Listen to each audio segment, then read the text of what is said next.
वाह माँ, क्या सब्जी बनाई है। हाँ भैया, सही कहा, गजब टेस्टी बनी है। मजा ही आ गया आज तो। अरे अब बस भी करो, इतने साल हो गए तुम लोगों को मेरे हाथ का खाना खाते हुए, और ये भी पता नहीं चला तुम्हें कि आज सब्जी मैंने नहीं पल्लवी ने बनाई है। हैं? पल्लवी ने? अरे वाह, सच में कमाल कर दिया बहन तूने तो। अपने भाइयों से तारीफ सुनकर पल्लवी भी खुश हो गई। ममता के तीनों बच्चों में पल्लवी सबसे छोटी थी। ममता का बड़ा बेटा सुरेश एक कंपनी में क्लर्क का काम करता था, जबकि छोटा बेटा रमेश एक शोरूम में सेल्समैन की नौकरी करता था, जबकि पल्लवी अभी 12वीं क्लास में पढ़ रही थी। पति की मौत के बाद ममता ने अपने तीनों बच्चों को बड़ी ही मेहनत से पढ़ाया और अब पल्लवी के दोनों भाई अच्छा कमाने भी लगे थे। दोनों भाई मिलकर घर का खर्च चलाते थे। सब ठीक चल रहा था। फिर कुछ वक्त बाद पहले सुरेश की शादी हुई और फिर रमेश ने भी अपनी पसंद की लड़की से शादी कर लिया। और फिर एक दिन, माँ वो तुमसे एक बात करनी थी। हाँ बोल ना बेटा। माँ वो एक बात बहुत दिन से मेरे मन में थी, आज सोच रहा हूँ कि बोल ही दूं आपसे। अरे इतना सोच क्या रहा है, बोल ना बेटा, मैं तेरी माँ हूँ, मुझसे अपने दिल की बात नहीं कहेगा तो भला किससे कहेगा। माँ अब तो रमेश की भी शादी हो गई है, तो तुम्हारे पास अब नई बहू आ गई है। वो ऐसा है माँ कि दीप्ति दिल्ली जाना चाहती है, कहती है कि वहां से ब्यूटिशियन का कोर्स करेगी और फिर कहीं नौकरी करेगी। अरे पर उसके लिए दिल्ली जाने की क्या जरूरत है, वो कोर्स तो वो यहाँ से भी हो सकता है ना। माँ उसका कहना है कि यहाँ आगे बढ़ने के मौके कम हैं, दिल्ली रहेंगे तो पैसा भी ज्यादा कमाएंगे और फिर सभी का स्टेटस बढ़ेगा। अच्छा, तो फिर कब सोचा है जाने का? बस इसी महीने के आखिर में। हमने सारी तैयारियां कर ली हैं। पहले अपनी पत्नी दीप्ति को कोर्स कराने के लिए सुरेश दिल्ली निकल गया और फिर कुछ महीनों बाद ममता का छोटा बेटा भी ऐसा ही कुछ बोलकर अपनी पत्नी के साथ जयपुर शिफ्ट हो गया। अब घर में बस पल्लवी और ममता ही बचे थे। यूं ही वक्त गुजरा और फिर पल्लवी का कॉलेज खत्म होने को आया। वो खूब मेहनत से अपनी पढ़ाई भी करती थी और साथ ही साथ अपनी माँ का बहुत अच्छे से ख्याल भी रखती थी। फिर एक शाम, कितना प्यारा परिवार था मेरा, 2 बेटे, 1 बिटिया और मैं, सब साथ में रहते थे और कितने खुश थे एक साथ। परिवार था मतलब, माँ वो अब भी आपके ही बेटे हैं। हाँ, पर अब वो मेरे बेटों से ज्यादा अपनी पत्नियों के पति हो गए हैं। देख तो रही है तू, कितनी फुर्सत है उनके पास तेरे और मेरे लिए। ऐसा क्यों कह रही हो माँ, वो हम दोनों से बहुत प्यार करते हैं, तुम भी जरा समझो ना। अब वो दोनों गृहस्थी वाले हो गए हैं तो कुछ तो फर्क पड़ेगा ना। पल्लवी ने अपनी माँ को समझाने की कोशिश की, लेकिन सच तो ये था कि पल्लवी भी अच्छे से समझती थी कि उसके दोनों भाई अपनी अपनी शादी के बाद से बहुत बदल गए थे। और फिर एक दिन पल्लवी के कॉलेज में, हाय पल्लवी, कैसी हो? तुम फिर से? क्या चाहिए तुम्हें? मुझे कुछ नहीं चाहिए। तो फिर तुम मेरा पीछा क्यों करते हो? नहीं तो नहीं, वो ऐसा नहीं है, वो तो मैं बस ये कहने आया था कि 1 महीने बाद कॉलेज का फाइनल ईयर खत्म हो जाएगा। हाँ तो सारे क्लासमेट्स पार्टी करना चाहते हैं, तुम आओगी पार्टी में? देखो मेरे पास ना फालतू पैसा है और ना ही इतना वक्त, समझे? पैसे की चिंता तुम मत करो, मेरा मतलब तुम्हारा मतलब मैं समझ गई। मुझ पर ना अपने पैसों की धौंस मत दिखाओ, समझे तुम? ये अमित है। अमित शहर के बड़े बिजनेसमैन का बेटा था। वो बहुत अमीर था, पर उसके बावजूद उसमें ना तो अकड़ थी और ना ही घमंड। वो पल्लवी को बहुत पसंद करता था, पर पल्लवी उसे जरा भी भाव नहीं देती थी। कॉलेज में अमित ने कई बार पल्लवी से अपने प्यार का इजहार करने की कोशिश की, लेकिन हर बार पल्लवी उसे झिड़क देती थी। पल्लवी की पढ़ाई पूरी हो चुकी थी तो अब वो घर पर ही रहती थी और अपनी माँ का बहुत अच्छे से ख्याल रख रही थी। लेकिन कुदरत को कुछ और ही मंजूर था। बूढ़ी माँ ने एक दिन अपनी आंखें बंद कर ली और इसके बाद पल्लवी एकदम अकेली हो गई। दोनों भाई अपनी अपनी पत्नियों के साथ ममता को आखिरी बार देखने आए। फिर ममता के अंतिम संस्कार के बाद उसी शाम, पल्लवी अब तुम हमारे साथ दिल्ली चलोगी, अपना सामान बांध लो। जी भैया। पल्लवी को लगा कि उसका बड़ा भाई उसकी चिंता करता है, इसीलिए उसे अपने साथ रखना चाहता है। लेकिन सच क्या है ये तो उसको पता ही नहीं था। अरे पल्लवी को हम साथ ले चलते हैं ना। पर वो तो भैया के साथ जा रही है ना, हम क्यों फालतू में जिम्मेदारी लें?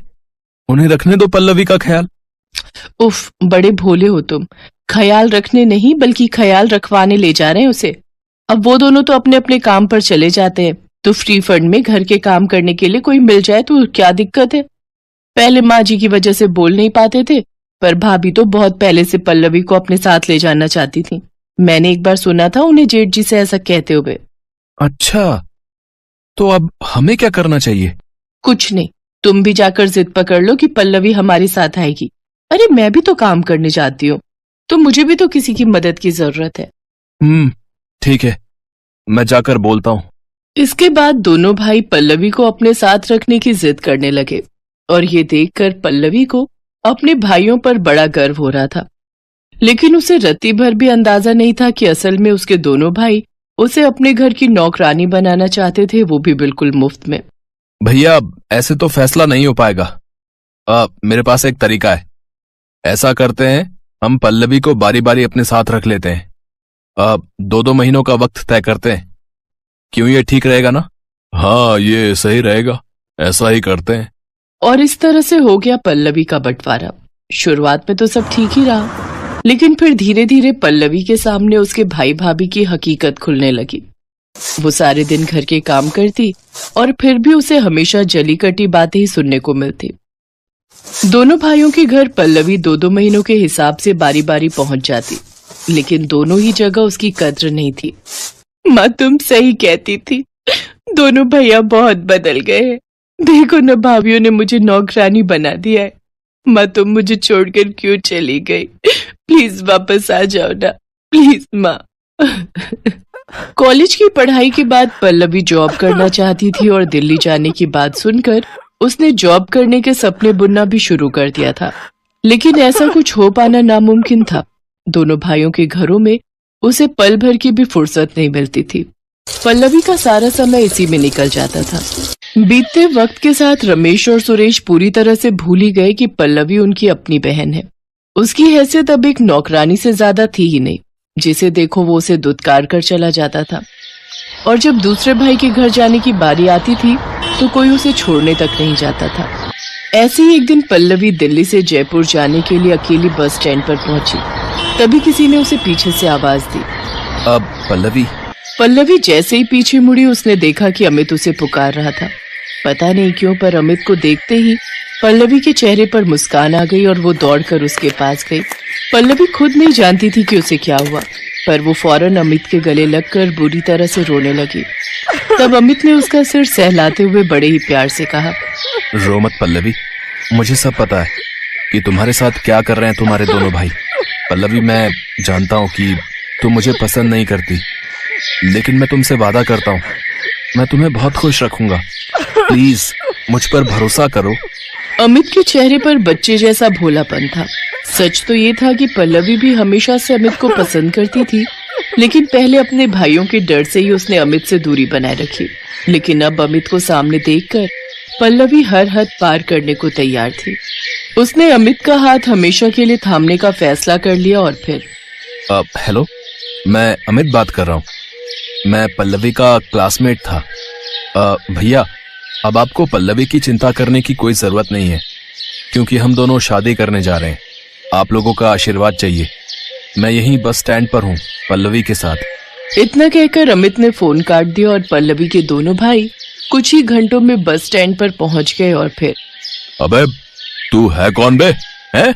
तेरी हिम्मत कैसे हुई हमारी बहन को बरगलाने की? और पल्लवी, ठहर जा, तेरी तो आज मैं टांगे तोड़ डालूंगा। तुझे रमेश के घर जाने के लिए भेजा था ना, और तू ये कर रही है?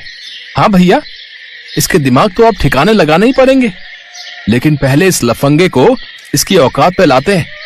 हमारी बहन से शादी करेगा? अबे तेरी तो।